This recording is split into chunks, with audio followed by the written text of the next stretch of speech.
Yes good morning students I hope आपने पहला video देख लिया होगा बेटा it was related to dot product now our second video जो है and it will be related to the cross product it will be related to cross product of two vectors in this video we will discuss about cross product. Okay, so let's see if we have vector A and we have vector B and theta is the smaller angle between them. Theta is the smaller angle between them. Then you know the cross product is A cross B and it will be written as magnitude of A magnitude of B vector जैसे हमने dot product में क्या था A का magnitude लिया हमने B का magnitude लिया and cos of the angle between A and dot product यहां पर cos कैंसिल क्या आ जाएगा आपके पास it will be sin theta cos के लिए हम क्या लेना है यहां पर हमने sin theta A B sin theta and it will be multiplied by n cap unit vector n cap a unit vector which will represent the direction of A cross B. Okay, here n cap n is used because it is normal along the direction of A cross B. इसके अलावा होगा along the normal होगी कौन सा normal it will be along the normal. Okay, or it will be perpendicular to the plane containing vector A and B. It will be perpendicular to vector. Okay, means for example A and B lies in the plane of blackboard. मुझे A cross B की direction find out करनी है. A cross B की जो direction होगी बेटा that will find out by using right hand thumb rule. Very simple. It is right hand thumb rule. Right hand thumb rule. कैसे use करते थे तो ध्यान है राइट हैंड थंब रूल को इट इज वेरी सिंपल. अगर मान लीजिए एग्जाम में A क्रॉस B की डायरेक्शन फाइंड आउट करनी है what will do we will put our fingers जो आपके राइट हैंड है बेटा उसकी फिंगर्स को ठीक है वेक्टर A पर इस ढंग से रखना है कि थ्रू एंगल थीटा आप B की तरफ घुमा सकते. ठीक है, जैसे फॉर एग्जांपल मुझे A पर रखना है A पर रखकर किधर घुमा दो B की तरफ घुमा दो. थंब इज कमिंग आउटवर्ड बाहर की तरफ आ रहा है कि नहीं आ रहा है इस तरफ आ रहा है.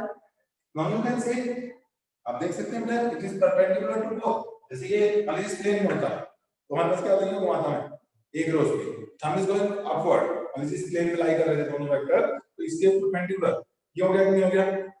तो इस पूरे प्लेन के परपेंडिकुलर हो गया. सिमिलरली A क्रॉस B जो होता है वो A के भी परपेंडिकुलर होता है और B के मतलब इस पूरे प्लेन के परपेंडिकुलर होगा जिस प्लेन के अंदर आपके वेक्टर A और B लाई करते हैं.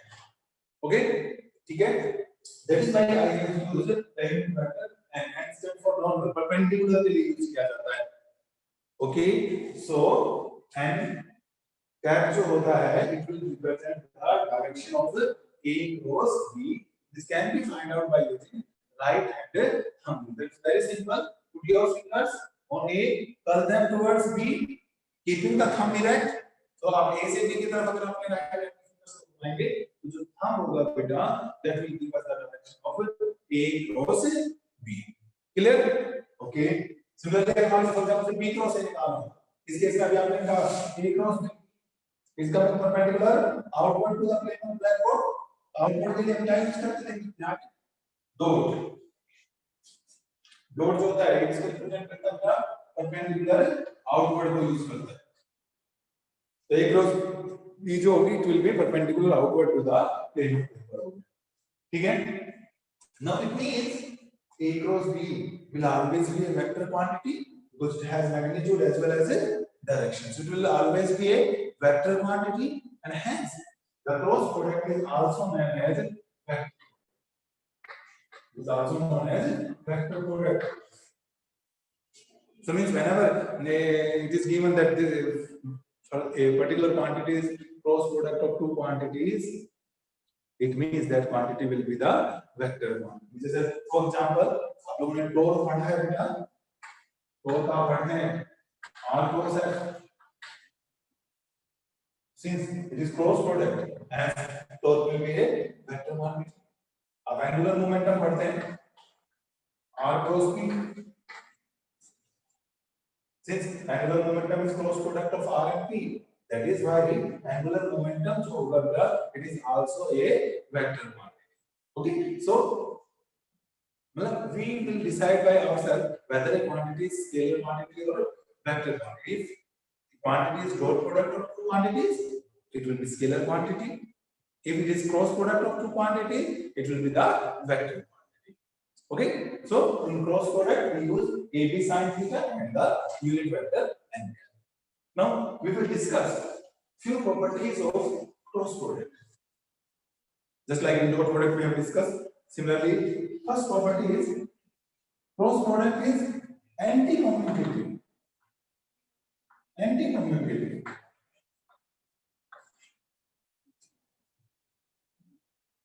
That is, हमने वहाँ डॉट प्रोडक्ट में ध्यान रखा किया था a dot b is equal to b dot a. But अगर आप यहाँ करेंगे a cross b is not equal to b cross a. Rather, it is a cross b is equal to minus of a cross a. A cross b is equal to minus of b cross a. क्यों कैसे देखो बेटा सीधी सीधी बात अभी मैं बता रहा हूँ आपको जैसे ये वेक्टर a और ये vector b and this is theta angle between them. तो अगर मैं मैग्नीट्यूड की बात करूं बेटा a cross b की it will be ab sin theta. और अगर डायरेक्शन की बात करूं तो बेटा a तरफ घुमाने आपने b की तरफ घुमाने तो thumb is coming outward. Okay तो नॉर्मली आउटवर्ड हो गया तो मैग्नीट्यूड का डायरेक्शन ऐड करो पेन है and is normally outward perpendicular outward to the plane of blackboard हो गया. आपके लिए प्लेन ऑफ कॉपी हो जाएगा आपका प्लेन ऑफ पेपर हो जाएगा जिसको आप लिख रहे हैं. ओके नाउ अगर मैं बात करूं बेटा b क्रॉस a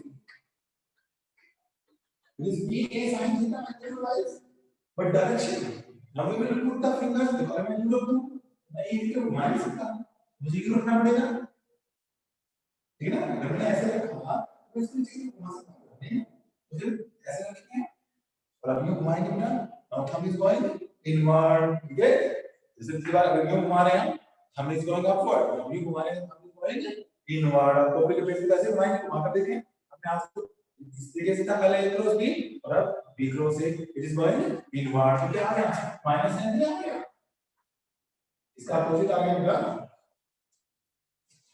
तो यू कैन से मैग्नीट्यूड तो इक्वल है बट डायरेक्शन क्या है दोनों की अपोजिट है एक परपेंडिकुलर आउटवर्ड है एक परपेंडिकुलर इनवर्ड है okay so hence a cross b is equal in magnitude but opposite in direction and hence we say that the cross product of two vectors is anti-commutative in nature.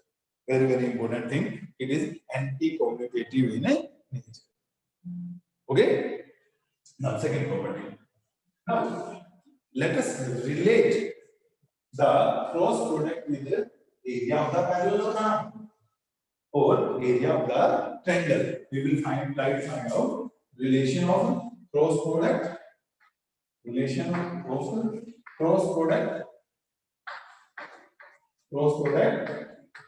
with area of the parallelogram. With area of parallelogram.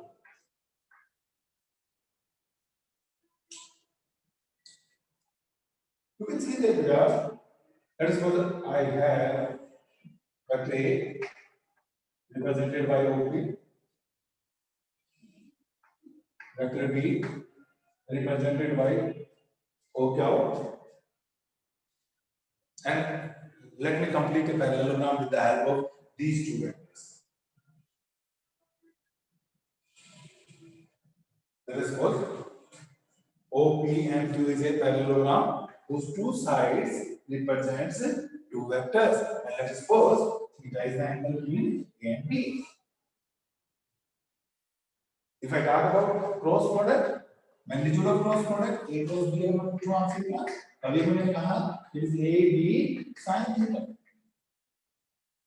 This AB sin magnitude I'm talking. Modulus हो जाएगा magnitude का जिक्र कर रहा हूँ. Now, what I'm doing, I'm drawing perpendicular from Q on OP. That is this OM. Q से OP पर एक perpendicular ड्रा किया. और अगर इस perpendicular को फाइंड आउट करना है that is, मैं बात करूँगा QN निकालना है मुझे. QN upon OP. It becomes sin theta. QN upon OQ. It becomes equal to sin theta. Okay, so QN is OQ sin theta. Okay, और OQ है B आपके पास, it is B sin theta. Is B sin theta. Now putting in equation, देखो यहाँ पर क्या है A क्या चीज है आपकी OP है. A is represented by OP and this B sin theta it is QN. और यहाँ से क्या बन गया OP into perpendicular distance between the two parallel lines. One of the parallel side multiplied by perpendicular distance. तो क्या बन जाएगा? क्या area of the parallelogram का फर्क नहीं होता है? One of the parallel side into height. Okay? तो ये क्या हो गया? Area of parallelogram OPMQ. OPMQ means if two sides of the parallelogram represents two vectors. If two sides of the parallelogram are represented by two vectors, the two vectors are represented by two adjacent sides of the parallelogram, then their cross product will give me the area of that parallelogram. Okay, we can find out area in this way. Now, what I am going to do, इसको मान लीजिए मैं इसे यहाँ से join कर रहा हूँ. इसको क्या वो B को भी ज्वाइन कर रहा हूँ. और जो मैंने अभी फार्मूला निकाला देखिएगा इसको क्यों लिखे ये जो वेक्टर आपकी A क्रॉस B जो थी OP क्रॉस क्या बनता है मैं इसको ना अपनी तरफ से 2 से मल्टीप्लाई कर रहा हूँ और 2 से डिवाइड कर रहा हूँ. 2 से मल्टीप्लाई कर दिया 2 से डिवाइड कर दिया. ध्यान से देखिए क्या हाफ OP इनटू मतलब बेस into height and 2 से मल्टीप्लाई किया इसको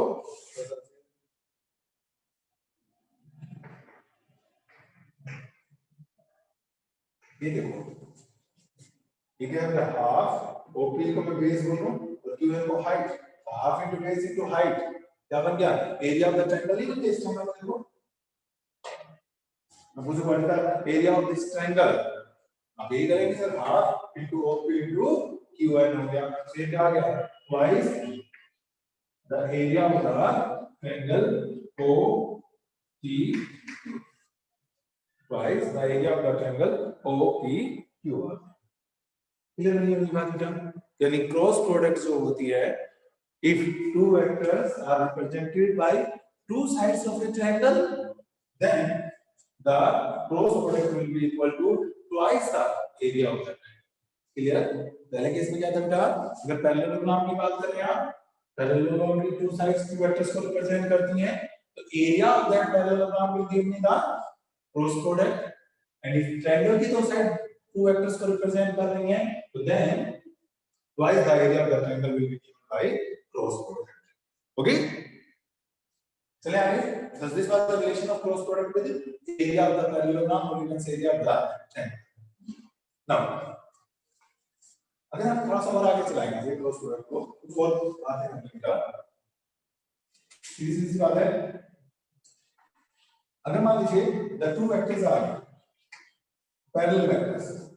the two vectors are parallel और एंटी पैरेलल।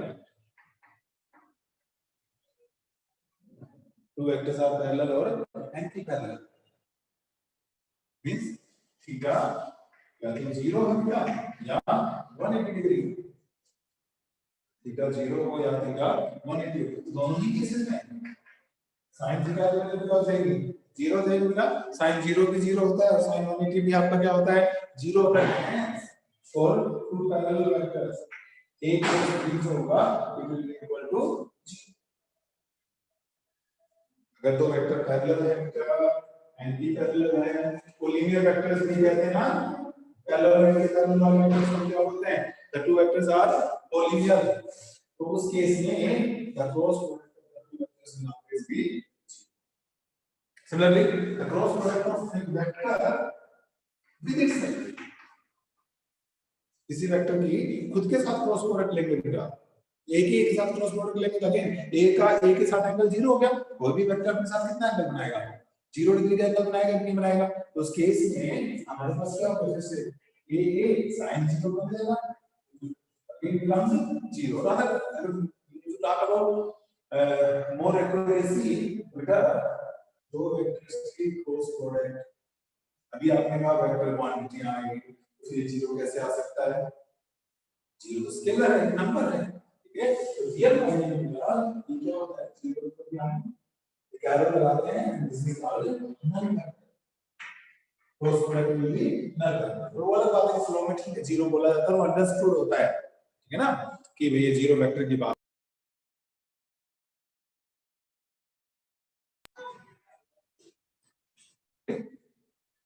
क्लियर है। यहाँ पे डिस्कस फॉर एग्जांपल अगर मैं पूछूं आपसे i cross i j, similarly पूछूं j क्रॉस j और मैं पूछूं आपसे k क्रॉस ये सारे क्या आ सकते हैं 0, i cross i j cross j and k cross k 0।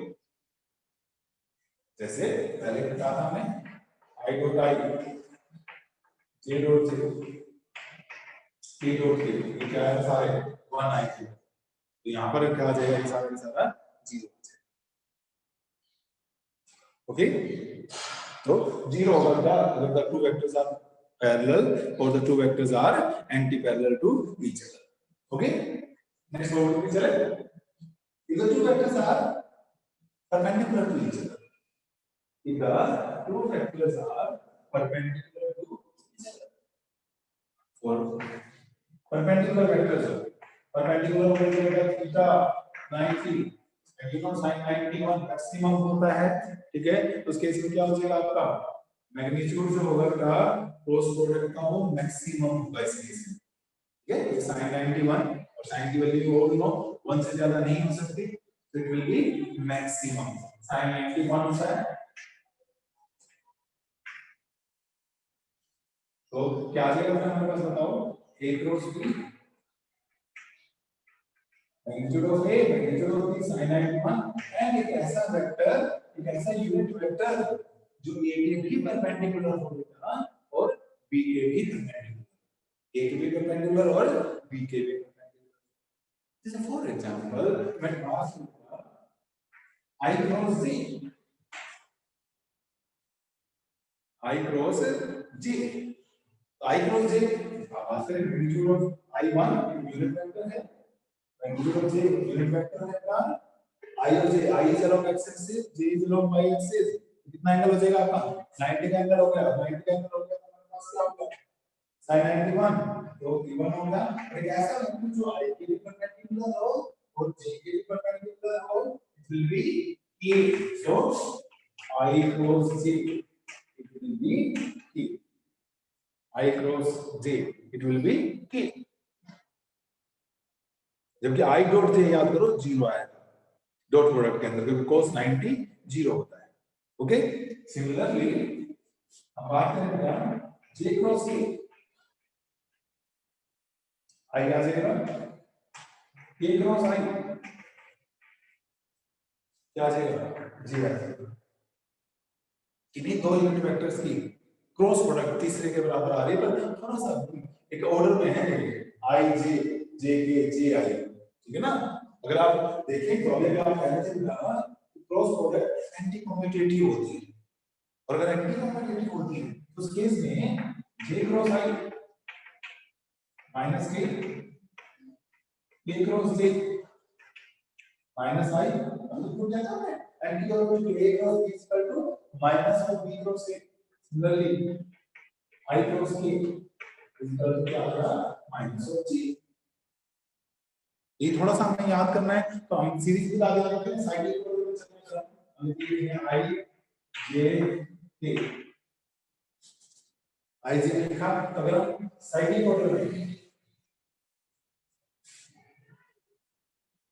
है ना क्लॉकवाइज चले जैसे अभी खड़ी हुई तो ये सेंस क्या होगी बेटा पॉजिटिव होगी इन्हीं दो की प्रोडक्ट अगले के बराबर हो जाएगी देख सकते हो i से j है ना क्लॉकवाइज सेंस जो होती है बेटा साइक्लिक ऑर्डर जो है प्रॉपर क्लॉकवाइज सेंस वाला वो प्लस का होता है तो i क्रॉस j ठीक है तो i cross mutual j cross k cross सब साइक्लिक अगर आप एंटी क्लॉकवाइज चलेंगे एंटी क्लॉकवाइज तो ये क्या हो जाएगा आपका नेगेटिव एंटी क्लॉकवाइज जाएंगे तो नेगेटिव तो ये प्लस माइनस का आप लोगों ने थोड़ा सा खास ध्यान रखना है इनका ओके एंड देन हमें क्या चलो डॉट प्रोडक्ट में आप लिख रहा in terms of Cartesian coordinates बात कितना कार्टेशियन कोऑर्डिनेट्स के अंदर तो आज फिर से हम कार्टेशियन कोऑर्डिनेट बताए थे मैंने x y z normal coordinates जो होते हैं तो आपने नॉर्मल कोऑर्डिनेट्स उन्हीं को हम क्या कहते हैं कार्टेशियन कोऑर्डिनेट्स कहते हैं तो अगर मैं बात करूंगा क्रॉस प्रोडक्ट की in terms of cross product in terms of Cartesian coordinates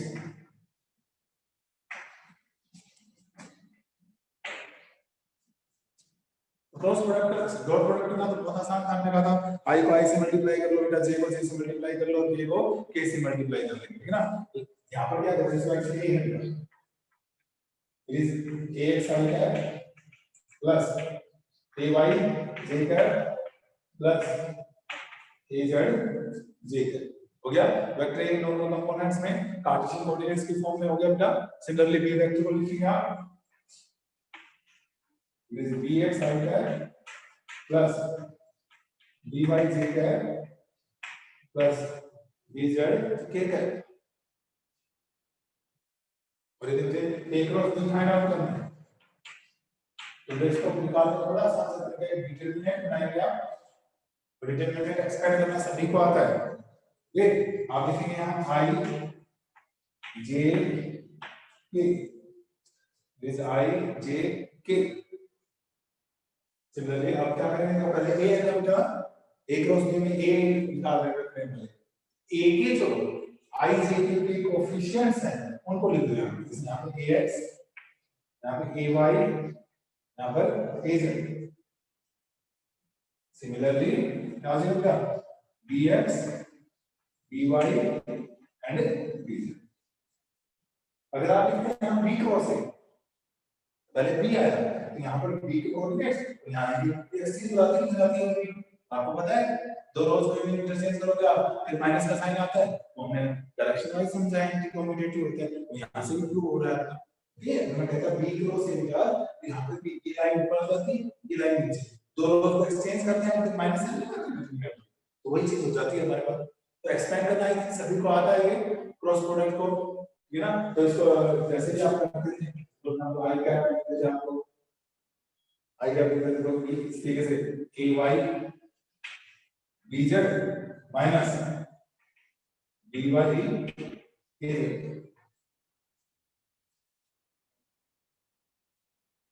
okay फिर जो भी आ गए मैं छोड़ से निकाल कर लेके आगे क्या होता है प्लस ए माइनस ए कितने आ गए माइनस है और फिर इसका इन दोनों ax dz ax dz में जैसे माइनस j का क्या होता है ax dz minus bx az plus क्या हो जाएगा a कैप में तो इस रो को छोड़ दो तो लग जाएगा ये दोनों ax dy minus bx ay है ना डिटरमिनेंट का एक्सपेंड कर लेंगे आप सभी इस तरीके से आप देख सकते हैं अब इसके अंदर आई जे और के की टर्म्स बच गई हैं, आई जे के यूनिट वेक्टर्स बच गए हैं। हमारा जो रिजल्ट आएगा वो किस क्वांटिटी होगा, वेक्टर क्वांटिटी होगा। वेक्टर क्लियर है। जब डॉट प्रोडक्ट हमने की थी तो सिंपल हमारे पास आ गया था ax bx ay by az bz, ठीक है ना। I dot I one dot की 1 हो गया था उसके, तो हमने छोड़ दिया था वहां पर। ओके, तो ये यूनिट वेक्टर्स खत्म, तो हमारा क्या बन गया था, स्केलर क्वांटिटी। अच्छा अभी देखो, थोड़ा पहले 5-10 मिनट पहले हमने इसी लेक्चर में बात की था कि the two vectors are parallel vectors. Okay, parallel vectors होंगे a cross b should be 0, तो साइन 0 0 होता है। ये तो तभी पॉसिबल है ना जब ये i j और k के जो कोएफिशिएंट्स हैं ये इंडिविजुअली 0 हो जाए, क्योंकि i j को किसी से यूटिलाइज नहीं कर सकता, j k को कैंसिल नहीं कर सकता, अलग अलग कैंसिल कर नहीं सकते एक दूसरे को, क्योंकि i का j परपेंडिकुलर है। ओके, तो क्या होगा, ये a क्रॉस b तभी 0 आ सकती है जब इस ब्रैकेट की वैल्यू 0 हो जाए, इस ब्रैकेट की वैल्यू भी 0 हो जाए और इस ब्रैकेट की वैल्यू भी क्या हो जाए, 0 हो जाए। अगर मैं वाली ब्रैकेट देखूं a by bz minus b by az that is equal to 0। यहां से अगर मैं सोल्व करूं उसको ब्रैकेट को बदल जाएंगे, ये आ जाएगा a y by b y it is az by bz, देख सकते हैं आप।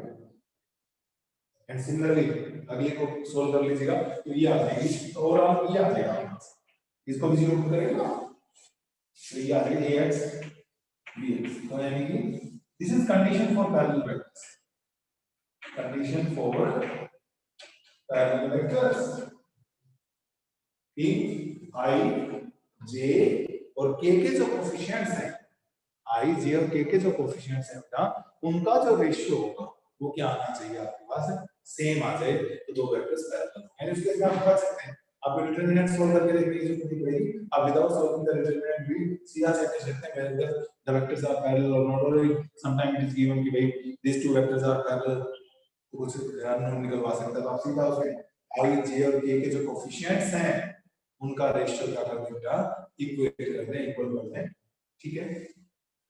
तो भाई ये तो थी हमारे पास दो दो वेक्टर्स की जब हम बात कर रहे हैं, डॉट प्रोडक्ट और क्रॉस प्रोडक्ट, दो वेक्टर। अब बात आती है तीन वेक्टर आ जाए, उनको मल्टीप्लाई करना, ट्रिपल प्रोडक्ट। तीन वेक्टर है इसलिए क्या बोलेंगे हम, ट्रिपल प्रोडक्ट बोलेंगे ना। अब ट्रिपल प्रोडक्ट जो है वो भी दो तरीके की होती है, एक स्केलर ट्रिपल प्रोडक्ट होती है और एक वेक्टर ट्रिपल प्रोडक्ट होती है। So let us start with scalar triple product. This scalar triple product, scalar triple product, okay। Actually scalar triple ऐसा नहीं, तीन वेक्टर्स को हम मल्टीप्लाई करेंगे, फिर इस ढंग से मल्टीप्लाई करेंगे बेटा कि जो उनका रिजल्टेंट आएगा वो स्केलर आएगा, ठीक है। तो यानी कि अगर three vectors are there a vector b and vector c, और मैं अगर इस तरीके से कुछ निकालूं a dot b cross c, now see these vectors use हो रहे हैं, and now you can check, देखो बेटा पहले b cross c it will be a vector quantity, ठीक है। मान लीजिए कोई वेक्टर d वेक्टर, अब a डॉट d करेंगे तो क्या बन जाएगा, स्केलर नहीं बन जाएगा भाई, फाइनली तो डॉट प्रोडक्ट हो गई ना। इसी बात समझो, मैं कह रहा हूं जैसे b क्रॉस c बना, मान लो b क्रॉस c आ गया आपका, b क्रॉस c आ गया तो s वेक्टर, तो जैसे कि मैंने बताया क्रॉस प्रोडक्ट का हमेशा वेक्टर क्वांटिटी आएगी। आगे है अब मैं इसमें कुछ कर लूंगा a dot s, now it is equivalent to the dot product, और डॉट प्रोडक्ट है, डॉट प्रोडक्ट कैसी क्वांटिटी आएगा, स्केलर क्वांटिटी आएगा।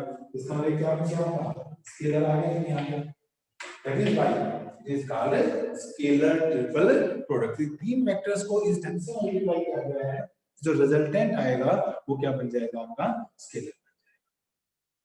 Now let us discuss how to find scalar triple product, ठीक है। मान लेते हैं मेरे पास पैरेलल पाइप है, ठीक है, ये पैरेलल पाइप है मेरे पास, ठीक है, इस थ्री का पैरेललोग्राम दैट इज फोर। ये जो इसकी साइड है ये पैरेललोग्राम पूरा बना दिया पैरेललोग्राम पूरा का पूरा मिला। ओके, मान लीजिए इसकी ओ है, ये ओपी मान लेता हूँ ये ए को रिप्रेजेंट करता है, ये बेस ये जो है हमारे पास। ओके, और ये मेरे पास इसको रिप्रेजेंट कर रहा है, बी को रिप्रेजेंट कर रहा है, इसको डी मान लेते हैं, इसको सी मान लेते हैं, इसको ए वैल्यू मान लेते हैं। ठीक है, इस तरीके से हो जाएगा हमारे पास। तब देखो ये जो चीज है ये इसको देखो, ये पैरेललोग्राम है नहीं जो मैंने स्टेटेड दिखाई आपको, और अभी अगर आपने प्रूव किया इस पैरेललोग्राम का जो एरिया होगा it is given by the cross product. Cross product में बताया था मैंने कि अगर पैरेललोग्राम की टू साइड्स टू वेक्टर्स को रिप्रेजेंट करती हैं तो the area is given by the cross product. ठीक है, मैं इसको नाम दे देता हूं ओ पी क्यू एस, ठीक है ना। तो जो ये हो जाएगा बी क्रॉस सी, इसी वेक्टर का ये let's suppose b cross c is equal to s, हमने मान लिया सरफेस एरिया। ठीक है, ये s क्या चीज है, s क्या है यहां पर, तो है area of base o p q s की जगह मान लो s का इसको मान लो o p q m हो गया। एंड डायरेक्शन हमें पता ही नहीं था b और c के परपेंडिकुलर ना, b क्रॉस c का मतलब b पर c की तरफ घुमाएंगे थंब जो होगा वो पूरे प्लेन के ही परपेंडिकुलर होगा कि नहीं होगा, बेस पे क्यों है ये एक्चुअली 3D में हमने ये क्यों है बेस। ओके, इसका परपेंडिकुलर बिल्कुल वर्टिकली अपवर्ड जाएगा कि जाएगा, ऊपर की तरफ जाएगा कि जाएगा, नीचे जाएगा। इसको मैं मान लेता हूं ये देखिएगा एस सर मैं कैसे बेटा ये यूं रखा हुआ था बेस, और बेस पे क्या हो गया परपेंडिकुलर इससे चला जाएगा ऊपर। हो गया, एंड मान लेते हैं ये वेक्टर ए के साथ दुनिया में बना रहा है थीटा एंगल बना रहा है, वेक्टर ए के साथ थीटा एंगल बना रहा है। सिमिलरली अगर मैं यहां से बात करूं, मान लीजिए इसका पॉइंट यहां से परपेंडिकुलर और बात करते हैं तो कहां से कर रहा हूं मैं सेंस से।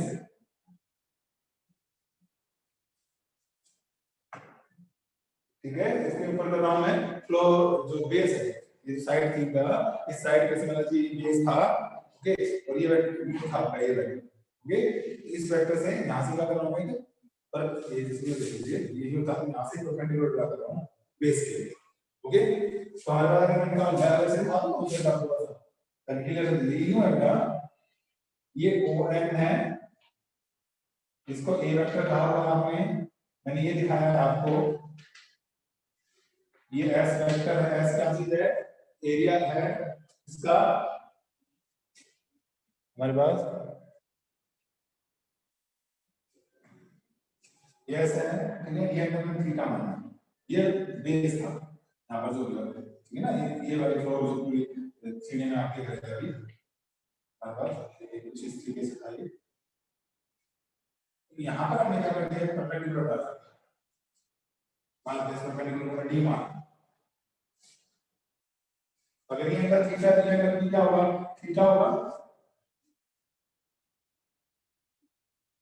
अगर ठीक है ना, तो ये जो डी हो गया तो मैं निकालता हूं ये डी आएगा हमारे पास, यहां पे एंगल 90 बन जाएगा हमारे पास, तो डी अपॉन ए cos थीटा बन जाएगा, डी अपॉन ए की बात करेंगे तो क्या हो जाएगा cos थीटा। ओके, तो डी कितना आ गया a cos theta, d is equal to आ गया a cos थीटा।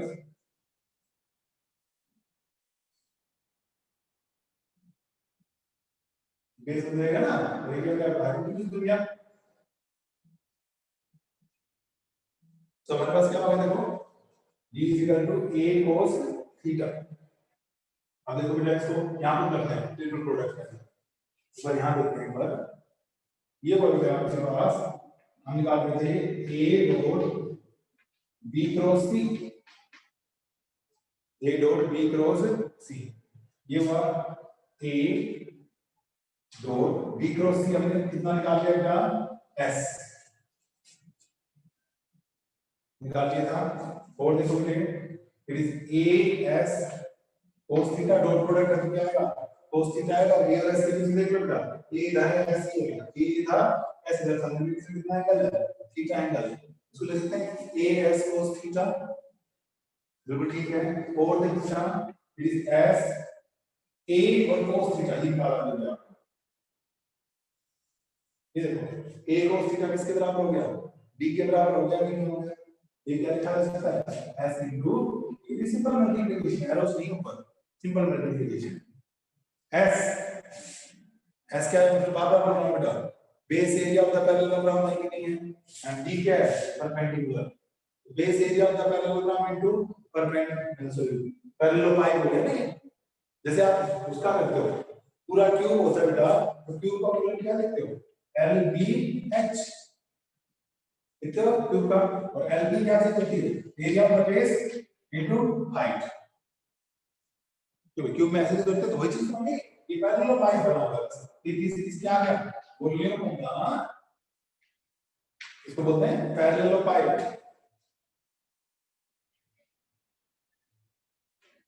पैरेललोपाइड तो scalar triple product जो है बेटा it will be given by the volume of the parallelopipe clear है फिर देख लो मैंने पैरेललोपाइड बनाया मैं क्यूब कितना समझ सकते हो क्यूब और पैरेललोपाइड में क्या फर्क है बेटा क्यूब में जो एंगल है क्यूबाइड में आने पहले ठीक है ना क्यूब में तो सारे साइड्स के बराबर होती है तो सारे एंगल 90 के होते हैं फिर क्यूबाइड में जाएंगे तो साइड अनइक्वल होती है एंगल 90 के होते हैं और यहां पर ना तो कोई एंगल इक्वल है पैरेललोपाइड में तो ना ही कोई साइड है बस इतना फर्क है ठीक है ये चीज मैं बता रहा हूं उसका आपको ओके तो हमने क्या किया इसका बेस रिलेटेड गिवन समझना है इसे बेस को d और c से रिप्रेजेंट करते हैं इसका जो एरिया वेक्टर होगा वो बेस के परपेंडिकुलर होगा बेस में मान लिया हॉरिजॉन्टल है तो इसका वेक्टर क्या गया वर्टिकल चला गया और ये a वेक्टर के साथ कितना एंगल बना रहा है थीटा एंगल बना रहा है ओके ये हमने ले लिया और देन हमने क्या किया यहां से n से बेस के ऊपर परपेंडिकुलर ड्रा कर दिया तो ये d जो बन गया वो बन गया हमारा a क्रॉस अब हमने ट्रिपल प्रोडक्ट को देखा a dot b cross c है बेटा a डॉट s लिखा है क्योंकि b क्रॉस c तो क्या चीज है सरफेस एरिया है ना एरिया ऑफ द जो प्लेन सरफेस नीचे बना हुआ था बेस बना हुआ था उसका एरिया है और a और s के बीच में वेक्टर के बीच में कितना है थीटा as cos थीटा हो गया बेटा ओके ये क्या हो गया s d s तो क्या होगा बेस एरिया d परपेंडिकुलर हो गया एरिया बन जाएगा आपका वॉल्यूम ऑफ द पैरेललोपाइड बन जाएगा कि बन जाएगा okay so this is equal to volume of the parallelepiped now इसमें मैं कुछ नहीं कर सकता था मान में या a b साइड ले लेता इसको c मान लेता ठीक है ना तो ये तो मैं कहने का मतलब क्या है देखो आप इसको यू लिख सकते हैं क्या b dot c cross a और c dot a cross a पर ध्यान रखना है आप लोगों ने इस सीक्वेंस में a b c यहां पर b c a and a b c इस सीक्वेंस में चलते हैं a b c a b c a b c इसमें देखो b c a और c a b आपने सीक्वेंस की जोड़ नहीं है अदरवाइज माइनस का डिफरेंस आ जाएगा अगर आपने उल्टा कर दिया ध्यान ओके अगर 3 वेक्टर्स आपको बोलेगा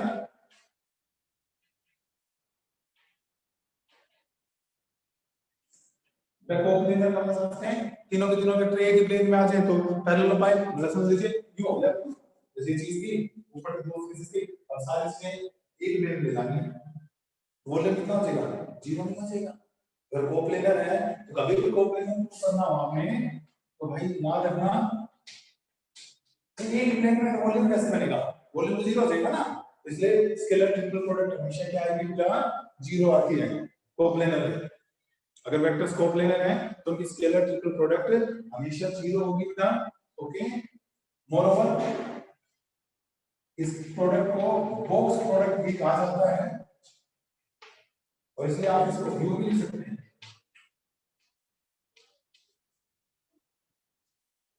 एबीसी बॉक्स प्रोडक्ट अब बारी आती है कि नहीं ट्रिपल प्रोडक्ट को हमने बेटा कार्टेशियन कोऑर्डिनेट्स की फॉर्म में और एक्सप्रेस करना है we have to express it in Cartesian coordinates. So it is very simple to take A B C, फिर से डिटरमिनेंट बनाएंगे आप, और डिटरमिनेंट बनाएंगे तो A है तो A के coefficients ax ay az, B है तो bx by bz, C है तो cx cy एंड cz। ठीक है, इस तरीके से आप क्या करेंगे, तो इसका हमारे पास एक डिटरमिनेंट बना लेंगे, आप चेक भी कर सकते हैं। पहले b क्रॉस c निकालना, ठीक है, कुछ काम आप भी करके ट्राई करें। b क्रॉस c का मैंने निकलवाया था आपसे, डिटरमिनेंट बनाया था i से a, ये दोनों दिन क्यों आएंगी, एंड देन a के साथ डॉट प्रोडक्ट लेकर देखना, उस तरीके से सॉल्व करना है। सीधा डिटरमिनेंट एक्सपेंड करने वाली फॉर्म ट्राई करके देखना, you will found that it's value क्या आएगी, का सेम वैल्यू आएगी। ठीक है, तो इस तरीके से हम स्केलर ट्रिपल प्रोडक्ट पढ़ सकते हैं। जो हमारा नेक्स्ट वीडियो होगा बेटा, उसके अंदर मैं वेक्टर ट्रिपल प्रोडक्ट के बारे में बताऊंगा आपको। ठीक है, थैंक यू।